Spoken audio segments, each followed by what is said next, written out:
லைஃப்பில் என்னைக்காச்சும் உங்களுக்கு பிடிச்ச பர்சனுக்காக கிஃப்ட் எது வாங்கி கொடுத்துருக்கீங்களா? அப்படி வாங்கி கொடுத்தீங்க அப்படின்னா காஸ்ட்லியான கிஃப்ட் எது? காஸ்ட்லியான கிஃப்ட்னு எந்திரிச்சு இருக்கா? Hi everyone, welcome to person talks. இப்போது இது ஒரு லவ் ஸ்டோரி, சரிங்களா? இந்த லவ் ஸ்டோரியில் ஒரு ஹஸ்பண்ட் அண்ட் ஒய்ஃப் இருக்காங்க. அவங்க கண்டிஷன், அதாவது பேக்ரவுண்ட் எப்படி இருக்குது அப்படின்னா, ரொம்ப புவர், ரொம்ப ஏழ்மையான குடும்பத்தில் இருக்கவங்க தான் நம்ம ஹீரோ ஹீரோயின், ஒரு ஹஸ்பண்ட் அண்ட் ஒய்ஃப். ஓகேவா? இப்போது ஒரு கிறிஸ்மஸ் டே வருது. அந்த கிறிஸ்மஸ் டேவில் அவங்க ஊரில் எல்லாமே என்ன பண்ணுவாங்கன்னா, பிடிச்சவங்களுக்காக ஒரு நல்ல கிஃப்ட் வாங்கி கொடுக்கறது வழக்கம். இப்போது நம்ம ஹீரோயின், அதாவது அந்த ஒய்ஃப்னு சொன்னால, ஹஸ்பண்ட் ஒய்ஃப் சொன்னால, அதில் அவங்க ஹீரோயின் என்ன பண்ணுறாங்க அப்படின்னா, நான் அவங்க ஹஸ்பண்டுக்காக ஒரு நல்ல கிஃப்ட் வாங்கி தரணும் அப்படின்னு முடிவு பண்ணுறாங்க. ஸோ நான் ஆல்ரெடி சொன்னல, அவங்க ரொம்ப ஏழ்மையான குடும்பத்தில் இருக்கவங்க, அன்றாட லைஃப் வாழ்க்கைக்கே வந்து ரொம்ப கஷ்டப்படுறவங்க அப்படின்ட்டு. இப்போ வீடு ஃபுல்லாக தேடுறாங்க. தேடி பார்த்ததுல அவங்கள்ட்ட ரொம்ப ரொம்ப கம்மியான அமௌண்ட் தான் இருக்குது. அவங்க அந்த அமௌண்ட்டை வச்சு அவங்களால ஒரு கிஃப்ட் வாங்க முடியாது. இப்போ அழறாங்க, அழுதுகிட்டே ஃபீல் பண்ணுறாங்க. உடனே கண்ணாடி முன்னாடி போய் நின்று பார்க்குறாங்க. பார்த்த உடனே அவங்களுக்கு ஒரு ஐடியா வருது.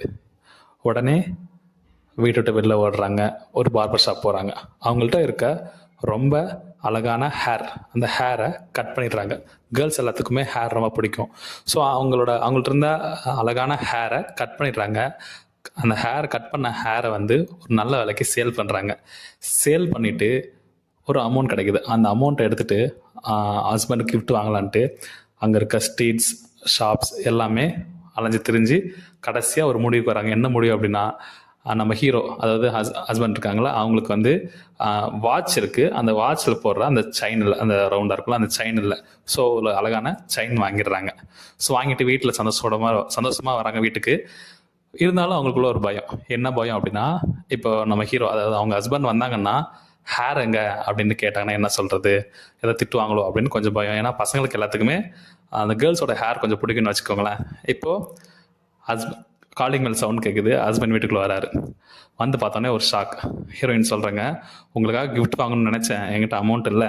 ஸோ அதனால் என்னோடய ஹேரை கட் பண்ணி நான் சேல் பண்ணிட்டேன். சேல் பண்ணதில் உங்களுக்கு உங்கள் வாட்ச்க்கு ஒரு செயின் வாங்கியிருக்கேன் அப்படின்ட்டு கொடுக்குறாங்க. கொடுத்தோடனே ஹஸ்பண்ட் ஷாக்.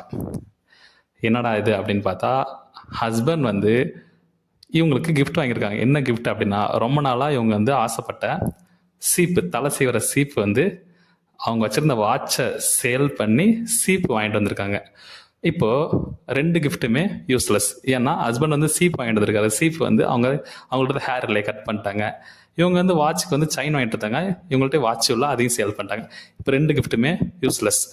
இப்போது உண்மையான கிஃப்ட் எது அப்படின்னா என்ன அப்படின்னா, அவங்க பிடிச்சவங்களுக்காக அவங்க வச்சுருந்த பொருளை சாக்ரிஃபைஸ் பண்ணுறாங்கல்ல, அதுதான் உண்மையான கிஃப்ட். நம்ம பிடிச்சவங்களுக்காக நம்ம எது வேணால் பண்ணலாம்.